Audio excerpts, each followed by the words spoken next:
வணக்கம், welcome to AJC academy. இன்றைக்கி நம்ம கிளாஸில் TNPSC JDO engineering mechanics and mechanics of ஸ்ட்ரக்சரில் 1000 பாயிண்ட்ஸ் பற்றி தான் இந்த கிளாஸில் நம்ம பார்க்க போகிறோம். ஸோ இன்றைக்கி அடுத்த 50 பாயிண்ட்ஸ் என்ன இருக்குது அப்படின்றத இன்றைக்கி கிளாஸில் நம்ம பார்க்கலாம். ஸோ போன கிளாஸில் நம்ம VDL அதாவது யூனிஃபார்ம்லி வேரியிங் செக்ஷன்னா யூனிஃபார்ம்லி வேரியிங் லோட்னா என்ன அப்படின்னு சொல்லி பார்த்தோம். ஸோ அதில் அந்த யூனிஃபார்ம்லி வேரியிங் லோடு பற்றி தான் இதில் கொஞ்சம் கண்டினியூஷனாக பார்க்க போகிறோம்.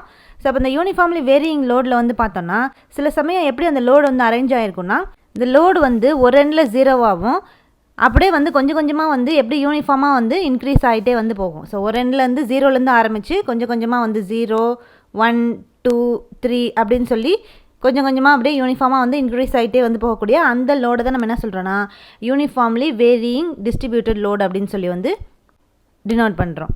ஸோ இந்த யூனிஃபார்ம்லி வேரியிங் லோடை நம்ம இன்னொரு நேமில் எப்படி சொல்லலாம்னா ட்ரையாங்குலர் லோடு அப்படின்னு டினோட் பண்ணலாம். அடுத்த பாயிண்ட், ஸோ இந்த பாயிண்ட் ஆஃப் கான்ட்ராஃப்ளக்ஷர் அப்படின்றது எப்போவுமே எங்கே நடக்கும் அப்படின்னு பார்த்தோன்னா இந்த ஓவர் ஹேங்கிங் பீமில் தான் எப்போவுமே அக்கர் ஆகும். நெக்ஸ்ட்டு, ஸோ நியூட்ரல் ஆக்சிஸ் அப்படின்றது என்னென்னா எந்த ஒரு பீம் எடுத்துக்கிட்டாலும் அதோட கிராஸ் செக்ஷன் அந்த கிராஸ் செக்ஷனில் பார்த்தோன்னா நியூட்ரல் லேயர் இருக்கும். ஸோ அந்த நியூட்ரல் லேயரும் சென்ட்ராய்டு ஆக்சிஸும் ஒன்னோடு ஒன்று அந்த சென்ட்ரல் ஆக்சிஸும் நியூட்ரல் லேயரும் ஒன்னோடு ஒன்று இந்த லைன் இன்டர்செக்ட் ஆகும். எந்த ஒரு பீமோட செக்ஷன் கிராஸ் செக்ஷனில் எடுத்துக்கிட்டாலும் ஸோ அந்த செக்ஷனை தான் நம்ம என்ன சொல்கிறோன்னா neutral axis of the section அப்படின்னு சொல்லி டினோட் பண்ணுறோம். ஸோ நியூட்ரல் ஆக்சிஸ் எப்போவுமே எதில் பாஸ் ஆகும்னு பார்த்தோன்னா இந்த சென்ட்ராய்டல் ஆக்சிஸில் தான் பாஸ் ஆகும். ஸோ அப்போ நியூட்ரல் ஆக்சிஸில் ஏற்கனவே நம்மளுக்கு தெரியும், நியூட்ரல் ஆக்சிஸில் ஒரு சைடில் பார்த்தோன்னா கம்ப்ரசிவ் ஸ்ட்ரெஸ்ஸும் மேலே அதாவது டாப் ஃபைபரில் கம்ப்ரசிவ் ஸ்ட்ரெஸ்ஸும் பாட்டம் ஃபைபரில் டென்சைல் ஸ்ட்ரெஸ்ஸும் ப்ரெசென்ட் ஆகிருக்கும். அந்த ஸ்ட்ரெஸ்னால் அந்த மேலே நியூட்ரல் ஆக்சிஸ்க்கு மேலேயும் கீழேயும் இந்த கம்ப்ரசிவ் ஸ்ட்ரெஸ்ஸும் டென்சைல் ஸ்ட்ரெஸ்ஸும் க்ரியேட் ஆகிறதுனால இந்த ஸ்ட்ரெஸ்ஸஸ்னால என்ன நடக்குதுன்னு பார்த்தோன்னா கப்பல் ஃபார்ம் ஆகுது. ஸோ அந்த கப்பல்னாலே என்னது அது ஒரு மொமெண்ட் அப்படின்னு தான் சொல்லுவோம். ஸோ அது இன்னொரு நேமில் மொமெண்ட் அது ஒரு மொமெண்ட்டை தான் க்ரியேட் பண்ணும் அந்த கப்பலும். ஸோ அந்த ஸ்ட்ரெஸ்ஸஸ்னால கப்பல் ஃபார்ம் ஆகுது. அந்த கப்பல்னால என்னென்னா அந்த க்ரியேட் ஆகக்கூடிய மொமெண்ட் எதுக்கு ஈக்குவலாக இருக்குன்னு பார்த்தோன்னா அந்த பீமில் எக்ஸ்டர்னலாக க்ரியேட் ஆகக்கூடிய மொமெண்ட்டுக்கு ஈக்குவலாக ப்ரெசென்ட் ஆகிருக்கணும். அந்த ஸ்ட்ரெஸ்ஸஸ்னால க்ரியேட் ஆகக்கூடிய கப்பல்லேருந்து ஃபார்ம் ஆகிற அந்த மொமெண்ட் எதுக்கு ஈக்குவலாக இருக்கணும்னா எக்ஸ்டர்னல் மொமெண்ட்டுக்கு ஈக்குவலாக இருக்கணும். ஸோ அதுதான் இந்த பாயிண்ட்டில் சொல்கிறாங்க. ஸோ அப்போ அந்த மொமெண்ட் அந்த கப்பல்னால ஃபார்ம் ஆகக்கூடிய அந்த மொமெண்ட் எதை ரெசிஸ்ட் பண்ணணும்னா அந்த பீமில் க்ரியேட் ஆகக்கூடிய எக்ஸ்டர்னல் பெண்டிங் மொமெண்ட்டை ரெசிஸ்ட் பண்ணணும். ஸோ அந்த ரெசிஸ்ட் பண்ணக்கூடிய அந்த டேர்மை தான் என்ன சொல்கிறோன்னா மொமெண்ட் ஆஃப் ரெசிஸ்டன்ஸ். ஸோ அப்போ அந்த கப்பல்னால மொமெண்ட் ஃபார்ம் ஆகுது, இந்த ஸ்ட்ரெஸ்ஸஸ்லேருந்து கப்பல் ஃபார்ம் ஆகுது, அந்த கப்பல்லேருந்து என்ன ஃபார்ம் ஆகுது மொமெண்ட் க்ரியேட் ஆகுது. அந்த கப்பல்லேருந்து ஃபார்ம் ஆகக்கூடிய மொமெண்ட் எதை ரெசிஸ்ட் பண்ணணும்னா அந்த பீமில் ஃபார்ம் ஆகக்கூடிய எக்ஸ்டர்னல் பெண்டிங் மொமெண்ட்டை ரெசிஸ்ட் பண்ணணும். ஸோ அதை நம்ம என்ன சொல்கிறோம்னா மொமெண்ட் ஆஃப் ரெசிஸ்டன்ஸ் அப்படின்னு சொல்லி டினோட் பண்ணுறோம்.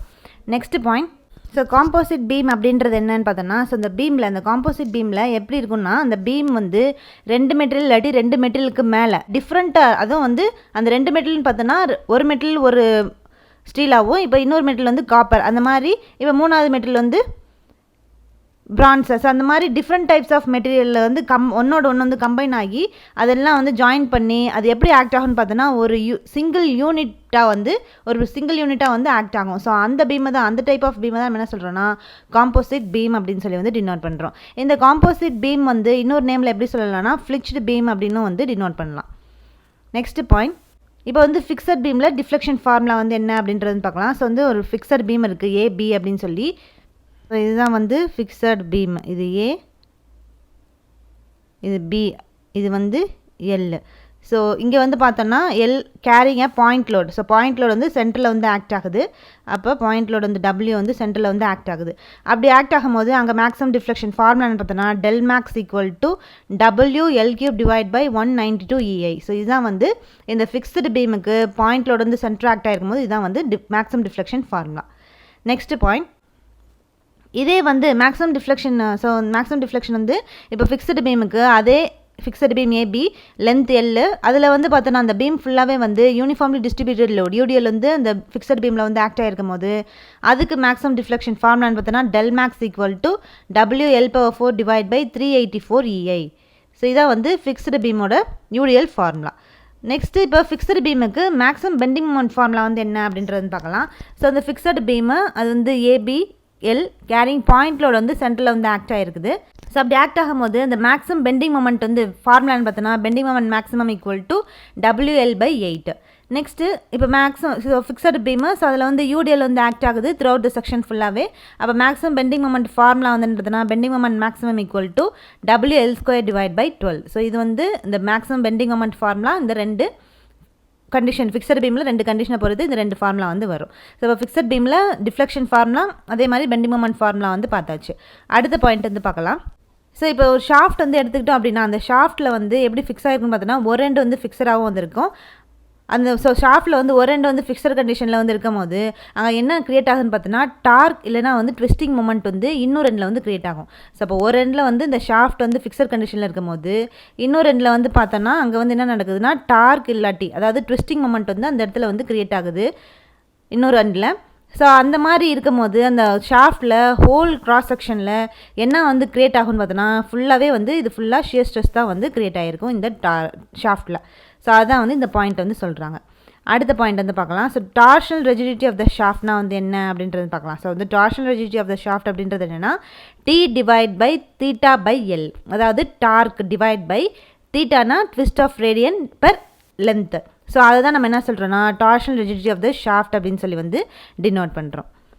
அடுத்த பாயிண்ட் ஈக்குவலன்ட் பெண்டிங் மொமெண்ட்டை வந்து ஈக்குவலன்ட் பெண்டிங் மொமெண்ட்னா வந்து என்ன அப்படின்றத பார்க்கலாம். ஸோ ஈக்குவலன்ட் பெண்டிங் மொமெண்ட்டை வந்து எப்படி டிஃபைன் பண்ணுறாங்கன்னா அது வந்து ஸோ எப்போ ஒரு பெண்டிங் மொமெண்ட் வந்து தனியாக வந்து ஒரு பெண்டிங் மொமெண்ட் வந்து ஆக்ட் ஆகுது, அப்படி ஆக்ட் ஆகும்போது அங்கே இந்த பெண்டிங் மொமெண்ட்னால என்ன ப்ரொடியூஸ் ஆகுதுன்னு பார்த்தோன்னா சேம் டென்சைல் ஸ்ட்ரெஸ்ஸும் சேம் கம்ப்ரசிவ் ஸ்ட்ரெஸ்ஸும் வந்து சேம் டென்சைல் ஸ்ட்ரெஸ் இல்லாட்டி கம்ப்ரசிவ் ஸ்ட்ரெஸ் வந்து க்ரியேட் ஆகுது. ஸோ எது போல் வந்து அந்த தனியாக ஆக்ட் ஆகக்கூடிய பெண்டிங் மொமெண்ட் வந்து இந்த டென்சைல் ஸ்ட்ரெஸ்ஸும் கம்ப்ரசிவ் ஸ்ட்ரெஸ்ஸும் க்ரியேட் ஆகுதுன்னு பார்த்தோன்னா இந்த ஆக்சுவல் பெண்டிங் மொமெண்ட்டில் எப்படி வந்து டென்சைல் ஸ்ட்ரெஸ்ஸும் சேம் டென்சைல் ஸ்ட்ரெஸ்ஸும் கம்ப்ரசிவ் ஸ்ட்ரெஸ்ஸும் வந்து ப்ரொடியூஸ் ஆகுதோ அது போல் தான் வந்து பெண்டிங் மொமெண்ட் வந்து தனியாக ஆக்ட் ஆகிருக்கும் போது சேம் டென்சைல் ஸ்ட்ரெஸ்ஸும் கம்ப்ரசிவ் ஸ்ட்ரெஸ்ஸும் வந்து ப்ரொடியூஸ் பண்ணுது. ஸோ அந்த டேர்மை தான் நம்ம என்ன சொல்கிறோன்னா ஈக்குவலன்ட் பெண்டிங் மொமெண்ட் அப்படின்னு சொல்லி வந்து டினோட் பண்ணுறோம். ஸோ அப்போ அந்த ஈக்குவலன்ட் பெண்டிங் மொமெண்ட்டை வந்து எந்த சிம்பிளில் வந்து சொல்வாங்க அப்படின்னு பார்த்தோன்னா ME அப்படின்னு சொல்கிறது தான் வந்து ஈக்குவலன்ட் பெண்டிங் மொமெண்ட். அப்போ ஈக்குவலன்ட் பெண்டிங் மொமெண்ட் ஃபார்முலா என்னென்னு பார்த்தோன்னா ME = 1/2 × M + √m² + t². So இதுதான் வந்து இந்த ஈக்குவலன்ட் பெண்டிங் மொமெண்ட் ஃபார்முலா. அப்போ M அப்படின்றது பெண்டிங் மொமெண்ட்டு, T அப்படின்றது டார்க். நெக்ஸ்ட் பாயிண்ட் இப்போ ஈக்குவலன்ட் பெண்டிங் மொமெண்ட்னா வந்து என்ன அப்படின்றது பார்த்தோம். ஸோ இப்போ ஈக்குவலன்ட் ட்விஸ்டிங் மொமெண்ட்னா வந்து என்ன அப்படின்றது பார்க்கலாம். ஸோ ஈக்குவலன்ட் ட்விஸ்டிங் மொமெண்ட்டை வந்து எப்படி டிஃபைன் பண்ணுறாங்கன்னா இப்போ ஈக்குவலன்ட் பெண்டிங் மொமெண்ட்டில் பெண்டிங் மொமெண்ட் வந்து தனியாக ஆக்ட் ஆயிருந்துச்சுன்னா என்ன நடக்குது அப்படின்னு சொல்லி வந்து பார்த்தோம். இப்போ இந்த ஈக்குவலன்ட் ட்விஸ்டிங் மொமெண்ட்டில் இந்த ட்விஸ்டிங் மொமெண்ட் வந்து இப்போ சிங்கிளாக வந்து ஆக்ட் ஆகிருக்கும் போது தனியாக வந்து ஆக்ட் ஆகிருக்கும் போது அந்த ட்விஸ்டிங் மொமெண்ட் வந்து என்ன ப்ரொடியூஸ் பண்ணுதுன்னா சேம் ஷியர் ஸ்ட்ரெஸ். எப்படி ஆக்சுவல் ட்விஸ்டிங் மொமெண்ட்னால ஷியர் ஸ்ட்ரெஸ் வந்து சேம் ஷியர் ஸ்ட்ரெஸ் வந்து க்ரியேட் ஆகுதோ அதே போல் தனியாக இருக்கக்கூடிய அந்த ட்விஸ்டிங் மொமெண்ட்னால சேம் ஷியர் ஸ்ட்ரெஸ் தான் வந்து க்ரியேட் ஆகுது. ஸோ அந்த டேர்ம் தான் நம்ம என்ன சொல்கிறோன்னா ஈக்குவலன்ட் ட்விஸ்டிங் மொமெண்ட் அப்படின்னு சொல்லி வந்து டினோட் பண்ணுறோம். அடுத்த பாயிண்ட்ஸ் இந்த ஈக்குவலன்ட் ட்விஸ்டிங் மொமெண்ட்டை இன்னொரு அதை எப்படி வந்து எந்த சிம்பிளில் வந்து சொல்கிறோன்னா T/E அப்படின்னு சொல்லி வந்து டினோட் பண்ணுறோம். ஸோ இப்போ TE அப்படின்றது என்னென்னா √m² + t². அதுதான் வந்து இந்த equivalent twisting moment formula. So அப்போ ஈக்குவலன்ட் ட்விஸ்டிங் மொமெண்ட்னா வந்து என்ன, ஈக்குவலன்ட் பெண்டிங் மொமெண்ட்னா வந்து என்ன அப்படின்னு சொல்லி வந்து பார்த்தோம். அடுத்த பாயிண்ட் வந்து பார்க்கலாம். ஸோ இப்போ டைரக்ட் ஸ்ட்ரெஸ் எப்படி சொல்கிறோன்னா சிக்மா நாட் அப்படின்னு சொல்லியும் பெண்டிங் ஸ்ட்ரெஸ் வந்து சிக்மா B அப்படின்னு சொல்லி வந்து டினோட் பண்ணுறோம்.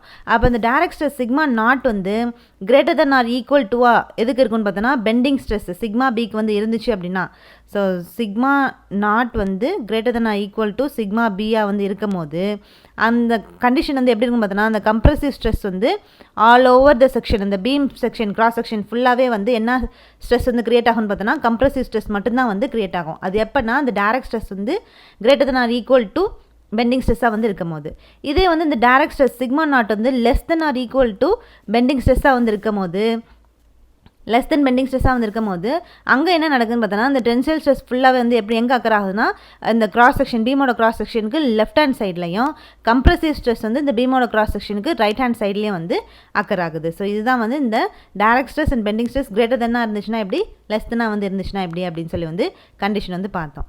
நெக்ஸ்ட் பாயிண்ட் வந்து பார்க்கலாம். ஸோ காலம் அப்படின்றத எப்படி சொல்கிறாங்கன்னா இது வந்து ஒரு வெர்டிக்கல் ஸ்ட்ரக்சர். அந்த ஸ்ட்ரக்சர் வந்து எங்கே யூஸ் பண்ணுறாங்கன்னு பார்த்தோன்னா பில்டிங்ஸ் ஆர் ஃப்ரேம்ஸில் வந்து இந்த காலம் அந்த வெர்டிக்கல் ஸ்ட்ரக்சர் வந்து யூஸ் பண்ணுவாங்க. ஸோ அந்த ஸ்ட்ரக்சர் தான் வெர்டிக்கல் ஸ்ட்ரக்சர் நம்ம என்ன சொல்கிறோன்னா காலம் அப்படின்னு சொல்லி வந்து டினோட் பண்ணுறோம். நெக்ஸ்ட் பாயிண்ட் வந்து பார்க்கலாம். ஸோ இந்த வெர்டிக்கல் காலத்தில் எப்படி வந்து வெர்டிக்கல் காலத்தில் எத்தனை மொமெண்ட் ஆஃப் இனர்ஷியா இருக்குன்னு பார்த்தோன்னா 2 மொமெண்ட் ஆஃப் இனர்ஷியா வந்து இருக்கும், IXX அண்ட் IYY. அதாவது எக்ஸ் டைரக்ஷனில் ஒரு மொமெண்ட் ஆஃப் இனர்ஷியா, ஒய் டைரக்ஷனில் ஒரு மொமெண்ட் ஆஃப் இனர்ஷியா அப்படின்னு சொல்லி 2 மொமெண்ட் ஆஃப் இனர்ஷியா வந்து இந்த வெர்டிக்கல் காலத்தில் வந்து ப்ரெசென்ட் ஆகிருக்கும். ஸோ இந்த காலம் வந்து பக்கிள் ஆகுறது. ஸோ பக்லிங் வந்து இந்த காலத்தில் எப்போவுமே எந்த டைரக்ஷனில் வந்து நடக்கும்னு பார்த்தோன்னா லீஸ்ட் மொமெண்ட் ஆஃப் இனர்ஷியா வந்து எங்கே க்ரியேட் ஆகுதோ அந்த டைரக்ஷனில் தான் வந்து இந்த காலம் வந்து பக்லிங் வந்து க்ரியேட் ஆகுது. ஸோ நெக்ஸ்ட்டு இந்த லாங் காலம்னா வந்து என்ன, ஷார்ட் காலம்னா வந்து என்ன அப்படின்றத இந்த ஸ்லெண்டர்னஸ் ரேஷியோ பொறுத்து வந்து சொல்கிறாங்க. ஸோ அப்போ காலத்தில் வந்து இந்த ஸ்லெண்டர்னஸ் ரேஷியோ மோர் தென் 80 வந்து இருந்துச்சுன்னா, அந்த ஸ்லெண்டர்னஸ் வேல்யூ வந்து கிரேட்டர் தென் 80 வந்து இருந்துச்சுன்னா அந்த காலத்தை நம்ம என்ன சொல்கிறோம்னா லாங் காலம் அப்படின்னு சொல்லி வந்து டினோட் பண்ணுறோம். இதே வந்து இந்த காலத்தோட ஸ்லெண்டர்னஸ் ரேஷியோ வந்து லெஸ் தென் 80 வந்து இருந்துச்சுன்னா அப்போ இந்த காலத்தை எப்படி சொல்கிறோம்னா ஷார்ட் காலம் அப்படின்னு சொல்லி வந்து டினோட் பண்ணுறோம். ஸோ இதான் வந்து இந்த ஸ்லெண்டர்னஸ் ரேஷியோ பொறுத்து லாங் காலம்னா வந்து என்ன, ஷார்ட் காலம்னா வந்து என்ன அப்படின்னு சொல்லி வந்து பார்த்தோம். அடுத்த பாயிண்ட் வந்து பார்க்கலாம். ஸோ ரேங்கின்ஸ் ஃபார்முலா வந்து என்ன அப்படின்றது பார்க்கலாம். ஸோ முன்னாடி கிளாஸில் நம்ம வந்து இந்த காலத்தோட யூலர்ஸ் ஃபார்முலா வந்து என்ன, அதுக்கோட எண்டு கண்டிஷன்ஸ்லாம் வந்து இருந்துச்சு, அதெல்லாம் என்னென்ன அப்படின்னு சொல்லி வந்து பார்த்தோம். அப்போ இன்னைக்கு கிளாஸ் இதில் வந்து நம்ம இப்போ இந்த காலத்தில் ரேங்கின்ஸ் ஃபார்முலா, அந்த ரேங்கின்ஸ் ஃபார்முலா யூஸ் பண்ணி இந்த காலத்தோட கிரிப்ளிங் லோடு வந்து எவ்வளோ ப்ரெசென்ட் ஆயிருக்கு அப்படின்னு கண்டுபிடிக்கிறதுக்கு ஒரு ஃபார்முலா வந்து இருக்குது, அது என்ன அப்படின்றதுன்னு பார்க்கலாம். ஸோ அப்போ P = sigma C × A divide by 1 + A small a × L divide by K whole square. So இதுதான் வந்து ரேங்கின்ஸ் ஃபார்முலாவில் கிரிப்ளிங் லோட் கண்டுபிடிக்கக்கூடிய ஃபார்முலா. அப்போ சிக்மா C அப்படின்றது இந்த காலத்தோட க்ரஷிங் ஸ்ட்ரெஸ்ஸு, A அப்படின்றது cross sectional area of column, small a வந்து ரேங்கின்ஸ் கான்ஸ்டன்ட்டு, L வந்து equivalent length of column, K வந்து least radius of gyration, E வந்து மாடுலஸ் ஆஃப் வெலாசிட்டி. ஸோ இதான் வந்து ரேங்கின்ஸ் ஃபார்முலா, Pயோட ஃபார்முலா, கிரிப்ளிங் லோட் ஃபார்முலா. அடுத்து இப்போ ரேங்கின்ஸ் கான்ஸ்டன்ட் A அப்படின்றது ரேங்கின்ஸ் கான்ஸ்டன்ட் அப்படின்னு சொல்லி வந்து பார்த்தோம். அப்போ ரேங்கின்ஸ் கான்ஸ்டன்ட்டுக்கு ஃபார்முலான்னு பார்த்தோன்னா small a = sigma C divide by π² E. So இதான் வந்து ரேங்கின்ஸ் கான்ஸ்டன்ட். அப்போ இந்த ரேங்கின்ஸ் கான்ஸ்டன்ட் A வேல்யூ வந்து ஒவ்வொரு மெட்டீரியலுக்கும் ஒவ்வொரு வேல்யூ வந்து இருக்குது, அது என்ன அப்படின்றது பார்க்கலாம். ஸோ இப்போ ரேங்கின்ஸ் கான்ஸ்டன்ட் வந்து ராட்டை எனக்கு எவ்வளோ வேல்யூவில் இருக்குன்னு பார்த்தோன்னா 1/9000, மைல்ட் ஸ்டீலுக்கு வந்து A = 1/7500, கேஸ்ட் அயனுக்கு வந்து A = 1/1600, டிம்பருக்கு வந்து A = 1/750. ஸோ இதுதான் வந்து இந்த ஒவ்வொரு மெட்டீரியலுக்கும் ரேங்கின்ஸ் கான்ஸ்டன்ட் வந்து இந்த மாதிரி வேரி ஆகும். நெக்ஸ்ட்டு ஸோ பார் வந்து யூனிஃபார்ம் செக்ஷனில் வந்து இருக்கும் போது அதுக்கு எலாங்கேஷன் ஃபார்முலான்னு பார்த்தோன்னா ∆L = PL divide by AE. So அதான் வந்து இப்போ பார் வந்து யூனிஃபார்ம் செக்ஷனில் இருக்கும் போது எலாங்கேஷன் ஃபார்முலா. அடுத்து இப்போ பார் வந்து வேரியிங் செக்ஷனாக இருக்கும் போது அதுக்கு டிஃபர்மேஷன் ஆர் எலாங்கேஷன் ஃபார்முலான்னு பார்த்தோன்னா ∆L = P divide by E × L1 divide by A1 + L2 divide by A2 + L3 divide by A3. So இதுதான் வந்து இந்த வேரியிங் செக்ஷனாக, அந்த பார் வந்து வேரியிங் செக்ஷனாக இருக்கும் போது அதோட டிஃபர்மேஷன் ஆர் எலாங்கேஷன் ஃபார்முலா வந்து இது. ஸோ அப்போ P அப்படின்றது இதில் வந்து பார்த்தோன்னா ஆக்சியல் லோடு, இந்த பாரில் வந்து ஆக்ட் ஆகக்கூடிய axial load, L1 L2 L3 வந்து இந்த பாரோட இந்த பாரோட cross section length 1, length 2, length 3. அப்புறம் வந்து A1 A2 A3 வந்து cross sectional area section 1 section 2 section 3, E வந்து யங்ஸ் மாடுலஸ். ஸோ இதான் வந்து இந்த வேரியிங் செக்ஷனுக்கு இந்த ஃபார்முலா. அடுத்த பாயிண்ட், ஸோ இப்போ பார் வந்து பாரில் வந்து டோட்டல் எலாங்கேஷன் வந்து due to its own weight இல்லாட்டி செல்ஃப் வெயிட்டுக்கு அதோட டோட்டல் எலாங்கேஷன் ஃபார்முலான்னு பார்த்தோன்னா ∆L = WL² divide by 2E. அப்போ W அப்படின்றது weight per unit length, L வந்து லென்த் ஆஃப் பாரு, E வந்து modulus of velocity, small e வந்து ஸ்ட்ரெயின் இன் பார், சிக்மா வந்து ஸ்ட்ரெஸ்ஸு. ஸோ இதுதான் வந்து என்னென்னா இந்த செல்ஃப் வெயிட்டு, ஸோ இந்த பாரோட டோட்டல், ஸோ இந்த பாரோட ஓன் வெயிட் இல்லாட்டி செல்ஃப் வெயிட்டை கண்டுபிடிக்கக்கூடிய டோட்டல் எலாங்கேஷன் ஃபார்முலா. அடுத்த பாயிண்ட், இப்போ வந்து கோனிக்கல் பார், ஸோ கோனிக்கல் பாரோட செல்ஃப் வெயிட்டு, ஸோ கோனிக்கல் பாரோட செல்ஃப் வெயிட் கண்டுபிடிக்கிறதுக்கு டோட்டல் எலாங்கேஷன் ஃபார்முலான்னு பார்த்தோன்னா ∆L = WL² divide by 6E. So முன்னாடி பார்த்த ஃபார்முலா வந்து அது வந்து ரெக்டாங்குலர் செக்ஷனுக்கு இந்த பாரோட self weight or own weight total elongation formula வந்து பார்த்தோம். இப்போ பார்த்தது கோனிக்கல் செக்ஷன், சர்க்குலர் செக்ஷனுக்கு அந்த செல்ஃப் வெயிட் வந்து கால்குலேட் பண்ணும்போது அதுக்கு டோட்டல் எலாங்கேஷன் ஃபார்முலா வந்து ∆L = WL² divide by 6E. அதான் வந்து இந்த சர்க்குலர் பாரோட செல்ஃப் வெயிட் ஃபார்முலா. நெக்ஸ்ட்டு இப்போ பார் வந்து யூனிஃபார்ம் ஸ்ட்ரென்த்தோடு இருக்கும் போது அதுக்கு என்ன ஃபார்முலான்னு பார்த்தோன்னா A2 = A1 × E × WL டிவைட் பை சிக்மா. நெக்ஸ்ட்டு ஸோ இப்போ ஒரு பார் வந்து யூனிஃபார்ம்லி டேப்பரிங் சர்க்குலர் செக்ஷனாக வந்திருக்கும் போது, ஸோ யூனிஃபார்ம்லி டேப்பரிங் சர்க்குலர் ராடாக வந்திருக்கும் போது அதுக்கு டயாமீட்டர் D1 வந்து diameter at one end, D2 வந்து diameter at other end. அப்போ total elongation formula பார்த்தோன்னா del L equal to 4PL divide by pi E D1 into D2. So இது வந்து uniformly tapering circular ராடுக்கு D1 D2 வந்து தனித்தனியாக வந்து கொடுத்துருந்தாங்கன்னா இந்த ஃபார்முலா. இதே வந்து இந்த பாருக்கு வந்து யூனிஃபார்ம்லி டேப்பரிங் சர்க்குலர் ராடுக்கு வந்து டி வந்து காமனாக ஒரு டி, ஒரே ஒரு டி மட்டும்தான் வந்து கொடுத்துருந்தாங்கன்னா அப்போ டோட்டல் எலாங்கேஷன் ஃபார்முலான்னு பார்த்தோன்னா del L equal to 4PL divide by pi E D square. So இது வந்து அதோட ஒரே ஒரு டி இருந்துச்சுன்னா இந்த ஃபார்முலா, D1 D2 அப்படின்னு சொல்லி தனித்தனியாக கொடுத்துருந்தாங்கன்னா அதுக்கு இந்த ஃபார்முலா வந்து யூஸ் பண்ணணும். அடுத்த பாயிண்ட், இப்போ பாரில் வந்து யூனிஃபார்ம்லி டேப்பரிங் ரெக்டாங்குலர் செக்ஷனாக இருந்துச்சுன்னா, இப்போ முன்னாடி பார்த்தது சர்க்குலர் செக்ஷன், அப்போ இப்போ பார்க்குறது யூனிஃபார்ம்லி டேப்பரிங் ரெக்டாங்குலர் செக்ஷனாக இருக்கும்போது அதுக்கு டோட்டல் எலாங்கேஷன் ஃபார்முலான்னு பார்த்தோன்னா del L equal to PL divide by ET into A minus B into log E A by B. So இதான் வந்து இந்த யூனிஃபார்ம்லி டேப்பரிங் ரெக்டாங்குலர் செக்ஷனுக்கு டோட்டல் எலாங்கேஷன் ஃபார்முலா. அப்போ ஸ்மால் ஏ வந்து இந்த width at bigger end, B வந்து width at smaller end, T வந்து thickness of bar. இதுதான் வந்து டிஃப்ரெண்ட் எலாங்கேஷன் ஃபார்முலா. அந்த ஃபார்முலாஸ் எல்லாம் வந்து முக்கியம். அடுத்த பாயிண்ட் வந்து பார்க்கலாம். இப்போ கைடட் ரோலர் சப்போர்ட் அப்படின்னு சொல்லி வந்து ஒரு சப்போர்ட் வந்து இருக்குது. ஸோ ரோலர் சப்போர்ட் வேறு, கைடட் ரோலர் சப்போர்ட் வந்து வேறு. ஸோ அந்த கைடட் ரோலர் சப்போர்ட்டில் வந்து எத்தனை ரியாக்ஷன் வந்து இருக்குன்னு பார்த்தோன்னா 2 ரியாக்ஷன்ஸ் வந்து இருக்கும். ஒன்று வந்து வெர்டிக்கல் ரியாக்ஷன், இன்னொன்று வந்து மொமெண்ட். ஸோ ரோலர் சப்போர்ட்டில் வந்து ஒரே ஒரு ரியாக்ஷன், வெர்டிக்கல் ரியாக்ஷன் மட்டும்தான் வந்திருக்கும். பட் ஆனால் கைடட் ரோலர் சப்போர்ட்டில் வந்து 2 ரியாக்ஷன் வந்து இருக்குது. ஒன்று வந்து வெர்டிக்கல் ரியாக்ஷன், இன்னொன்று வந்து மொமெண்ட் வந்து ப்ரெசென்ட் ஆகிருக்கும். இன்டர்னல் ஹிஞ்சில் வந்து, ஸோ இந்த ஃப்ரேமில் இல்லாட்டி ட்ரெஸ்ஸில் வந்து இன்டர்னல் ஹிஞ்ச் வந்து ப்ரெசென்ட் ஆயிடுச்சுன்னா அப்போ இன்டர்னல் ஹிஞ்ச் வந்து இருக்கும்போது அங்கே பெண்டிங் மொமெண்ட் வந்து எப்படி இருக்குன்னு பார்த்தோன்னா 0 வந்து இருக்கும். அடுத்த பாயிண்ட், ஸோ இந்த இன்டர்னல் ஹிஞ்சினால் நம்மளுக்கு என்னென்னா இந்த ஸ்ட்ரக்சருக்கு அடிஷ்னலாக இன்னொரு ஈக்குலிபிரியம் ஈக்குவேஷன் வந்து க்ரியேட் ஆகும். ஸோ இன்டர்னல் ரோலர் சப்போர்ட்டில் வந்து ஒன்று அந்த ஆக்சியல் ஃபோர்ஸ் இல்லாட்டி ஷியர் ஃபோர்ஸ் வந்து 0 வந்து இருக்கும். ஸோ இப்போ இன்னைக்கு கிளாஸில் நம்ம வந்து TNPSC JDOவில் engineering mechanics and mechanics of ஸ்ட்ரக்சரில் 50 பாயிண்ட்ஸ் நம்ம வந்து கம்ப்ளீட் பண்ணியாச்சு. ஸோ நெக்ஸ்ட் கிளாஸில் அடுத்த 50 பாயிண்ட்ஸ் பற்றி வந்து பார்க்கலாம். தேங்க்யூ.